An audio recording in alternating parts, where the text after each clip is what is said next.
So it's been over 10 years since the first MonsterVerse film, Godzilla 2014, and that just got me an idea for a new theory. As you know, one of my characters I make in the Godzilla Judgment series is Dagon, who has not been seen on screen for about 3 weeks. Don't worry, he will come back eventually, but to keep you Dagon fans happy, I'm going to make a theory about him. And this what if is, now we all know that Dagon died before the events of Godzilla 2014. He died to the Muto Prime. But what if he didn't? What if he escaped? What if he lived? This is, what if Dagon didn't die? No, I have a better one. What if Dagon was in the MonsterVerse? He technically already was in the MonsterVerse, it's just that he died. But here we go. What if Dagon was in the MonsterVerse? This is a 2-part series.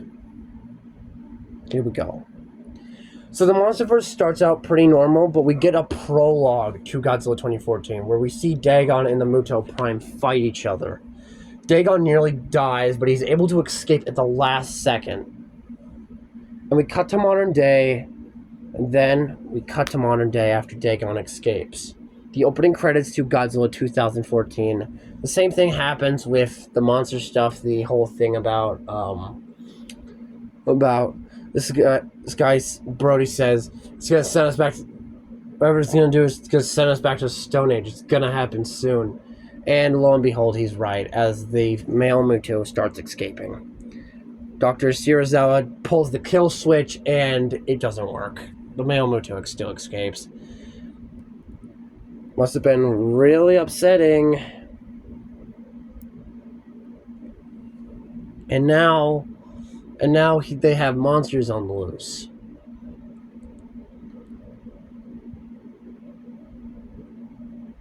Brody died. I don't even remember his name. The father of Ford, Brody. So he dies. At least he's with his wife now.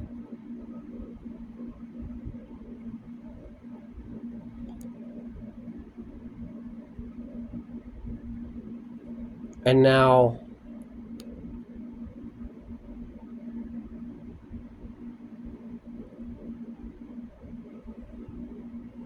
the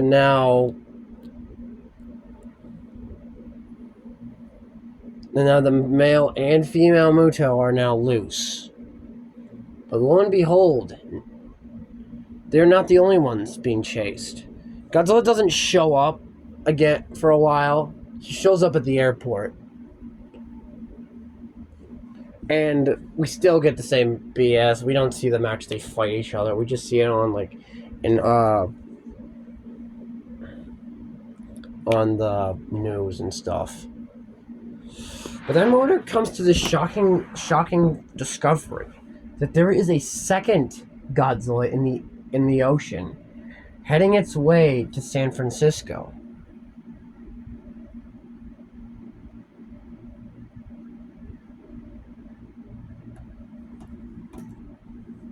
And so is the other Godzilla. Godzilla and the other Godzilla are heading in vastly similar directions, heading from different oceans. So say I don't know, Dagon was taking the Pacific Ocean and Godzilla was taking the Atlantic. But then they discover who the other Godzilla is. It's Dagon. He survived all these years, and he's going after the Mutos, just like Godzilla is. Dagon and Godzilla are heading in the same direction, heading towards the Muto, to the Muto's breeding grounds. So Godzilla arrives first on the scene, because he started it first. But Dagon arrives only later in the night, but they're sort of separated. They don't see each other just yet. Godzilla, he fights the male Muto for a bit. Meanwhile, the female is giving birth to her babies when Dagon comes around the corner. The humans are shocked to see another Godzilla. How is this possible, they think? Dagon roars at the female, and the female charges at Dagon. Dagon charges in, and they slam into one another. Godzilla lost the male Muto at this point in time, and Godzilla turns around a corner and sees... What? Dagon? Godzilla thinks to himself. Godzilla is shocked for the first time in his long life. His brother, or, well, okay, maybe Dagon is Godzilla's father. I don't know. I consider Dagon just to be Godzilla's brother.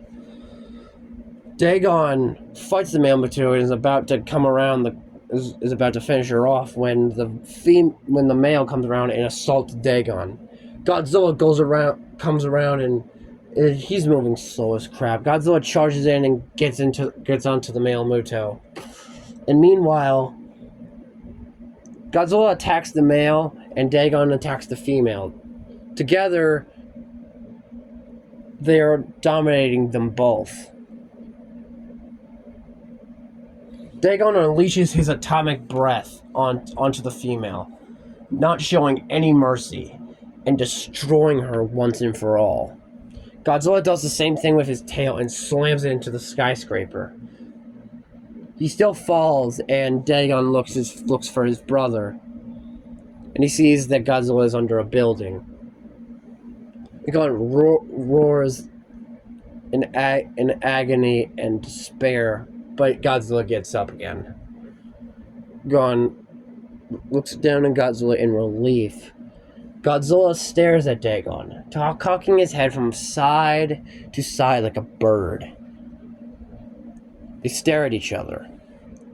The humans watch in awe as the two of them, illuminated by the stars of night, the starry night.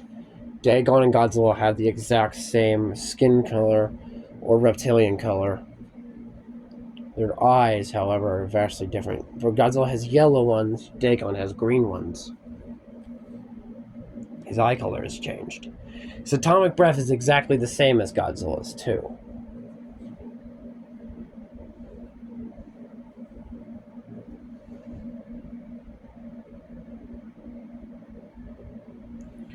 So after this moment in time,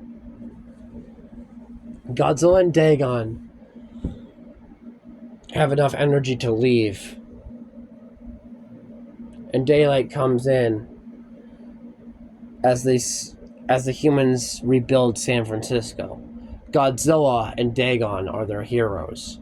And on the news it says Godzilla's saviors of our world.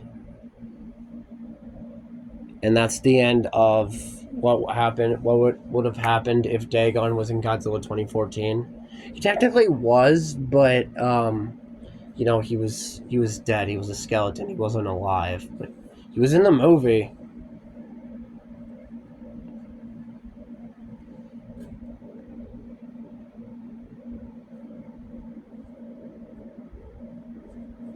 So let's begin Godzilla vs. Godzilla King of the Monsters.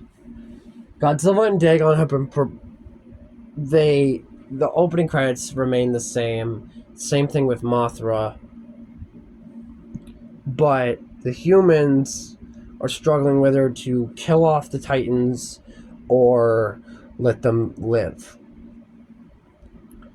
For they have been seeing neither Godzilla nor Dagon. Monarch says they have been sleeping in the ocean for quite some time.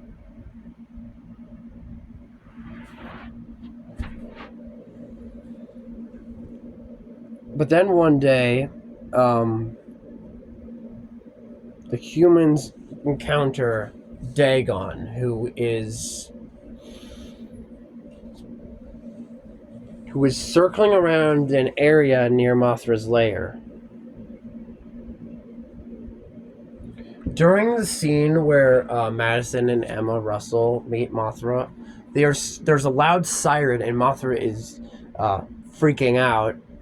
But then, as they look outside and the temple is opened by Dagon himself, Mothra turns around and her eyes widen as if seeing what she thought was Godzilla, but was his twin brother, Dagon. Mothra and him look at each other, a sign of respect, as Dagon had been waiting for her to hatch. And Dagon communicates with Mothra that he senses a massive threat, that he fears that Ghidorah could be back. The humans don't realize this, but Dagon and Mothra are communicating. Dagon explaining that Ghidorah is back. Ruth says that Mothra worms away, and as Dagon goes back, retreats back into the ocean. The humans, then Alan Jonah shows up, and they take Emma and Madison away. Dagon didn't stay long enough for that to hear what had happened, and he goes into the ocean. Meanwhile, Mark Russell, who is far away out there, still has his disdain for Godzilla because he blames Godzilla for his death of his son Andrew. He also blames Dagon too for also believing that they were the reason why his son is dead. But then one day during one of their adventures in the deep dark ocean, they encounter Godzilla, as Godzilla is incredibly aggressive and does the same pranking thing by making it look like he was going to eat off half their ship. Was about to eat their ship's head right off.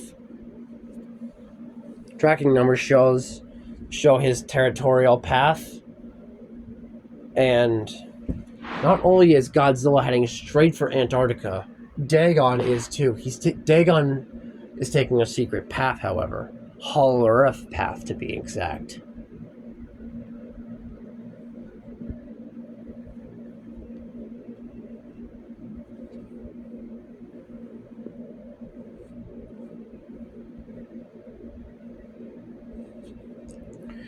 As Dagon is the first one to arrive on the scene towards King Ghidorah's escape.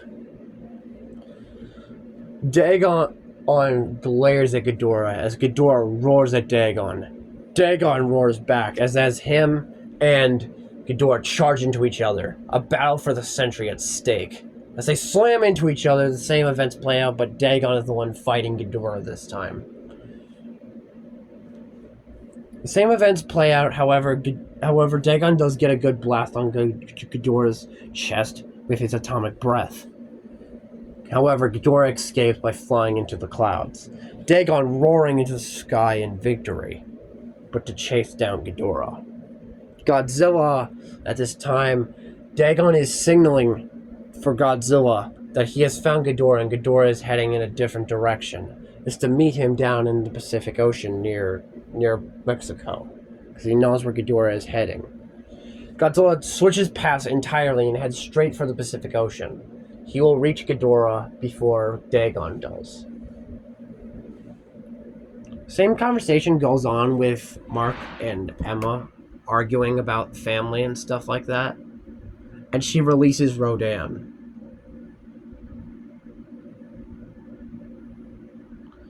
And this vastly upsets Dagon, where we get a scene where he hears the alpha call and he roars in outrage, in anger, in outrage at mankind's arrogance. They can understand his anger. Dagon is mad because they are trying to play God. Roaring and is heading from Antarctica straight into the Pacific. But he isn't fast enough to reach there in time, as he is heading right around South America. By the time that he is close by to the Pacific, he's just circling around South America when the oxygen destroyer goes off. By this time, both Rodan and Godzilla were defeated by Ghidorah.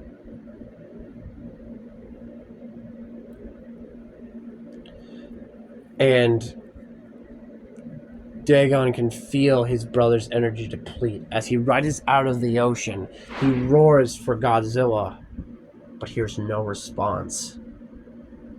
Instead, hears a loud booming roar, and this is the alpha call. But it's not Godzilla's. It is Ghidorah's alpha call. In South America, he can hear Titans waking up.